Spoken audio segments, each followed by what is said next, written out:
Ako si Father Chris Pine. Ito ay biglaan lang. Biglaang interview from Architect Freddy, pero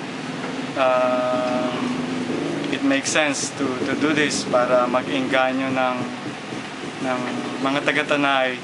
At lalo na rin, hindi lang yung para sa mga future students ng San Ildefonso College, kundi pati na rin sa lahat ng dumaan dito, sa lahat ng naging produkto ng ating alma mater, na patuloy tayong kumilos, magkaisa in our own little contributions, ay may angat pa uli natin yung kanyang condition, yung kanyang situation.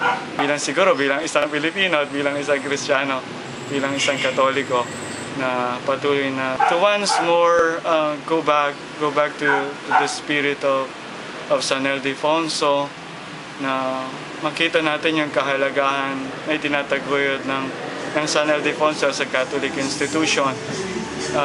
Kung ito man ay dumaan sa napakaraming krisis, siguro it's about time na tayong mga biniyayaan ng paaralan na ito, o biniyayaan ng Panginoon through this institution, ng magtulong-tulong para muli nating may angat ang kanyang standard, muli nating may angat madagdagan ang bilang ng mga lahat pa ng mga bagay na pwedeng nagawa.